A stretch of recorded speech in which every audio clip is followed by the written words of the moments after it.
আমরা আলাদা করে হোয়াট ইজ স্পোর্টস সাইকোলজি কে একটু আমরা জানতে চাই যে স্পোর্টস সাইকোলজিটা কি, ক্রিয়া মনোবিজ্ঞানটা কি। সিম্পল দেখো আমি লিখেছি sports psychology is the branch of applied psychology. মানে কি অ্যাপ্লাইড সাইকোলজির একটা শাখা হচ্ছে স্পোর্টস সাইকোলজি। সেটা কি করছে? দ্যাট ফোকাস কি করছে how psychological factor effect sports performance. How কিভাবে সাইকোলজিক্যাল যে সমস্ত ফ্যাক্টর গুলোকে তোমাদেরকে নাম বললাম, stress, anxiety, aggression, motivation, instinct, interest, emotion, এই সমস্ত ফ্যাক্টর গুলো কিভাবে এফেক্ট করছে পারফরমেন্সের উপর, and how participate in sports and exercise effect psychological and physical factor. এই সমস্ত ফ্যাক্টর গুলো কিভাবে অ্যাথলিটদের উপর প্রভাব বিস্তার করছে, যেগুলো যেগুলো খেলোয়াড়দের শারীরিক বা মানসিক সমগ্র দিক মিলিয়ে তার পারফরমেন্সের উপর প্রভাব বিস্তার করছে, তখন আমরা তাকে কি বলবো? Sports psychology. Simple, sports psychology হচ্ছে একটা অ্যাপ্লাইড সাইকোলজির একটা শাখা, যা মূলত কাজ করছে কি সাইকোলজিক্যাল ফ্যাক্টর গুলো কিভাবে অ্যাথলিটের পারফরমেন্সের উপর প্রভাব বিস্তার করছে, তাকে আমরা কি বলবো? Sports psychology.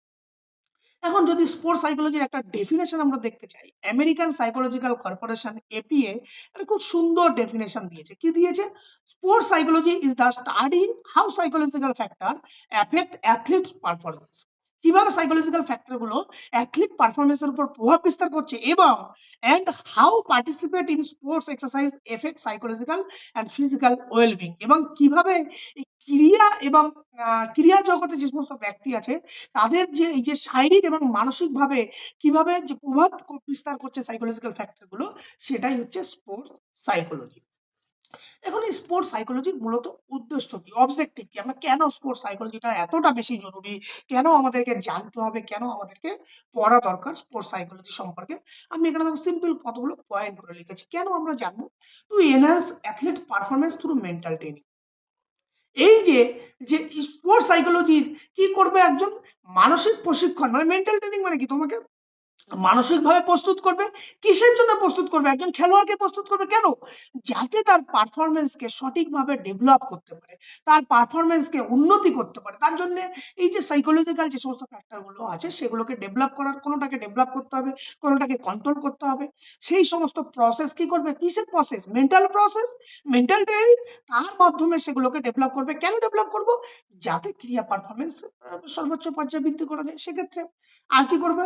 Two develop self confidence, motivation and concentration in a player. এগুলো কি? এই যে সেলফ কনফিডেন্স, মোটিভেশন, কনসেন্ট্রেশন, এগুলো কি? এগুলো সাইকোলজিক্যাল ফ্যাক্টর যেগুলো কি করে সরাসরি তোমার পারফরমেন্সের উপর প্রভাব বিস্তার করে। তাহলে সেলফ কনসেপ্ট, কনফিডেন্স, আমার নিজের প্রতি আত্মবিশ্বাস।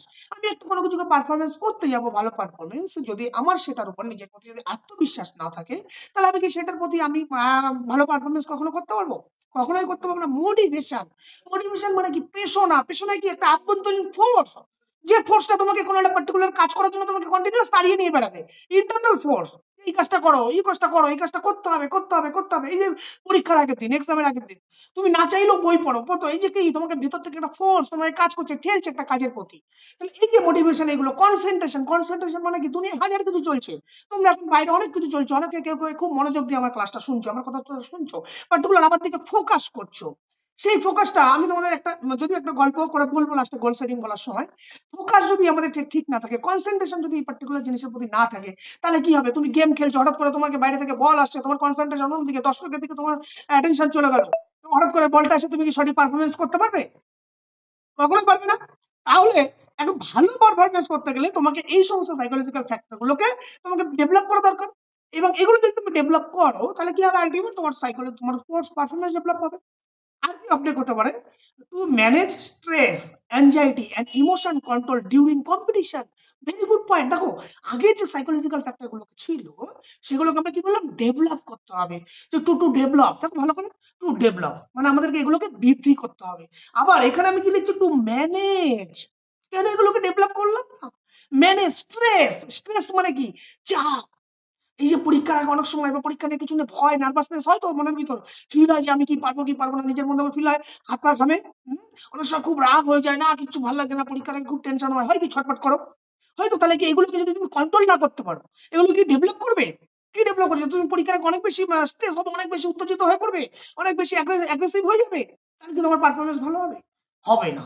তোমাকে কি করতে হবে? ওই স্ট্রেসটাকে, ওই অ্যাংজাইটিটাকে, ওই ইমোশনটাকে কন্ট্রোল করতে হবে। তবেই তো তোমার পারফরম্যান্স ডেভেলপ হবে। ধরো ইমোশন কি? Emotion simple. ধরো কোনো একটা খবর, কোনো একটা ইনফ্লুয়েন্স তোমার কাছে স্টিমুলাস আসছে। ধরো তুমি এখন খুব একটা নরমাল সিচুয়েশনে আছো, হঠাৎ করে তোমাকে একটা নেগেটিভ কোনো খবর তোমার কাছে এলো। সাথে সাথেই তোমার কি হবে? ফেসিয়াল এক্সপ্রেশন চেঞ্জ হবে। তোমার ভেতরে একটা আভ্যন্তরীণ ফিলিং হবে, একটা অনুভব হবে। খারাপ কোনো নেগেটিভ খবর পেলে, বা যখন তুমি কোনো খুব একটা খুশির খবর পাও, তুমি খুব এক্সাইটমেন্ট হয়ে যাও না, খুব এনজয়মেন্ট, একটা মুখে একটা স্মাইল ফেস হয় কি হয় না? তাহলে এই ইমোশনটা যখন তুমি পারফরমেন্স করছো, সেই পারফরমেন্সের সময় হঠাৎ করে যদি বাইরে থেকে কোনো একটা দর্শক তোমাকে খুব খারাপ কোনো একটা নেগেটিভ কথা, বা অন্য কোনো একটা প্লেয়ার তোমাকে যখন স্লেজিং করে বাজে কথা বললো, তুমি যদি খুব চরম উত্তেজিত হয়ে যাও, তোমার পারফরমেন্স ডেভেলপ হবে?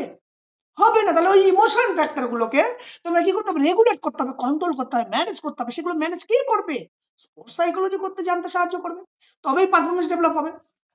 আবার এখানে দেখো, to improve coping strategy during success and failure in sports. দেখো একটা খেলার মধ্যে জয় পরাজয় সেখানে থাকবেই, কিন্তু প্রত্যেকটা পরিস্থিতিতে মানসিকভাবে নিজেকে মেন্টালি, ধরো আমরা যদি অনেক সময় খুব ধরো ম্যাচ জিতে গেলাম, বিরাট কিছু উত্তেজনা করে ফেলবো, আবার ধরো হেরে গেলাম, আমরা খুব ডিপ্রেশনে চলে যাবো না। সমস্ত পরিস্থিতি থেকে মানসিকভাবে সেগুলোকে হ্যান্ডেল করার দক্ষতা আমাদের মধ্যে থাকতে হবে, দক্ষতাকে ডেভেলপ করতে হবে। আর কি করবে? Two assist goal setting in performance planning.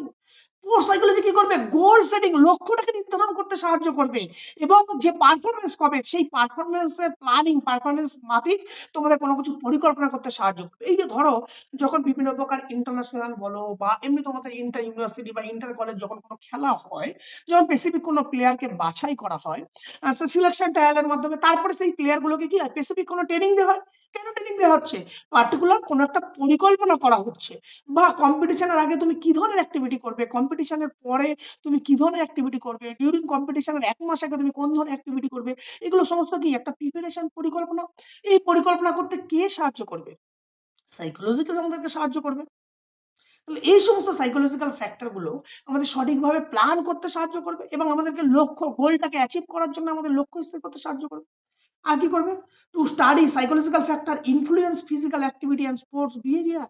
এই যে আমাদের যে শারীরিক যে কার্যকলাপ বা ক্রিয়ার যে আচরণ, আমরা যে স্পোর্টস পারফরমেন্স করার সময় আমরা যে যে সমস্ত সাইকোলজিক্যাল ফ্যাক্টর গুলো আমাদের আচরণের উপর প্রভাব বিস্তার করে, সেই আচরণগুলো সম্পর্কে সঠিকভাবে আমাদেরকে জানতে সাহায্য করবে।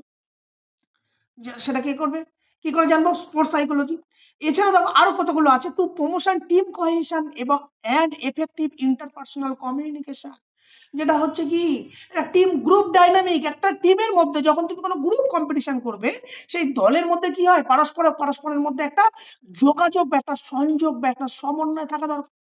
যদি তোমার টিমমেটের সাথে যদি পরস্পরের সাথে যদি বন্ডিং না থাকে, তাহলে কি একটা টিম গেমে কখনো পারফরমেন্স ডেভেলপ করা সম্ভব? কখনো সম্ভব না।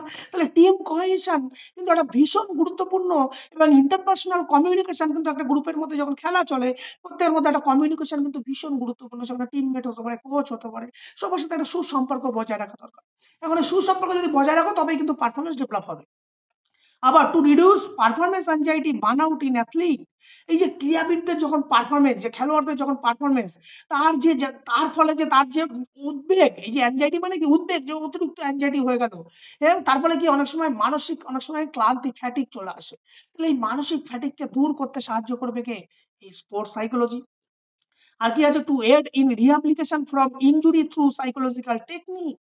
যদি তুমি কখনো খেলতে গেলে চোট আঘাত লাগবে, তাহলে সেই চোট আঘাত থেকে পুনরায় পুনর্বাসন করে ফিরে আসার জন্য তোমাকে সাইকোলজিক্যাল কৌশলগুলো, সাইকোলজিক্যাল টেকনিক গুলো তোমাকে সাহায্য করবে। হঠাৎ করে তুমি ইনজুরি হয়ে গেল, খেলতে খেলতে কোনো একটা গেমের আগে তুমি ইনজুরি হয়ে গেল, খুব ডিপ্রেশনে চলে যাচ্ছ, খেলতে পারবে কি পারবে না, খুব স্ট্রেসের মধ্যে ভুগছো। সেই টাইমে কি করবে? সেই সময় সেই অ্যাথলিটকে তোমাকে মেন্টালি তাকে সাপোর্ট, বিভিন্ন প্রকার সাইকোলজিক্যাল ট্রেনিং তোমাকে দেওয়া হবে, মেন্টালি তোমাকে প্রিপেয়ার করা হবে, যাতে করে তুমি দ্রুত রিহ্যাবিলিট করে তুমি পুনরায় পরের ম্যাচের জন্য তুমি অংশগ্রহণ করতে পারো। তাহলে এই সমস্ত গুলো কি আমাদের স্পোর্টস সাইকোলজি আমাদের খেলোয়াড়দেরকে ডেভেলপ করতে সাহায্য করবে। আর কি আছে? To study personality trait and their impact on sports selection success. যে স্পোর্টস সাইকোলজি বলে দেখো পার্সোনালিটি একদম ডিফারেন্ট ব্যক্তির ডিফারেন্ট ক্যারেক্টারিস্টিক আছে, কেউ শান্ত প্রকৃতির, কেউ খুব অ্যাগ্রেসিভ প্রকৃতির, এরকম ধরনের পার্সোনালিটি প্রত্যেক ব্যক্তির মধ্যে আছে। তাহলে প্রত্যেক ব্যক্তির সাইকোলজি কি বলেছে, প্রত্যেক ব্যক্তির যেমন আলাদা আলাদা ইন্ডিভিজুয়াল পার্সোনালিটি আছে, তখন প্রত্যেকটা পার্সোনালিটি ক্যারেক্টারিস্টিক্স বিভিন্ন গেমের ডিফারেন্ট টাইপস অফ পার্সোনালিটি আমরা সেগুলোকে জানি। যে একজন যারা খুব রেসলিং বা এই জাতীয় করে তাদের পার্সোনালিটি একরকম, যারা লং ডিস্টেন্স রানার তাদের পার্সোনালিটি একরকম। তাহলে এই যে একজন ব্যক্তিকে সঠিকভাবে ক্লিয়ার নির্বাচন করতে যে কোন গেমের ক্ষেত্রে এই পার্সোনালিটি যাবে, সেটা আমাদের স্পোর্টস সাইকোলজিক্যাল নলেজ যদি আমাদের মধ্যে থাকে, তাহলে আমরা সেই ব্যক্তির পার্সোনালিটি থেকে আমরা সঠিক প্লেয়ারকে নির্বাচন করতে পারবো।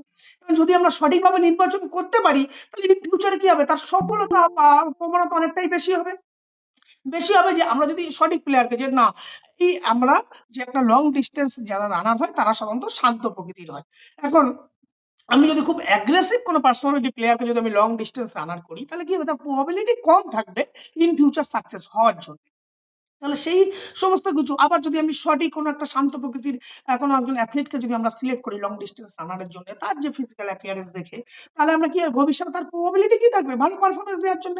তাহলে এই কোন পার্সোনালিটি আমরা কোন পার্টিকুলার গেমের জন্য নির্বাচন করব, সিলেকশন করব, সেটা আমাদেরকে সঠিকভাবে জানতে কি সাহায্য করবে এই স্পোর্টস সাইকোলজিক্যাল নলেজ।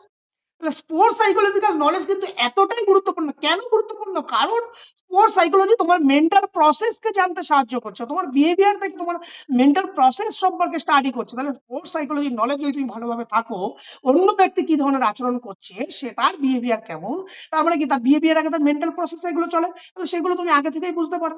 এই কারণে স্পোর্টস সাইকোলজি কিন্তু ভীষণ গুরুত্বপূর্ণ।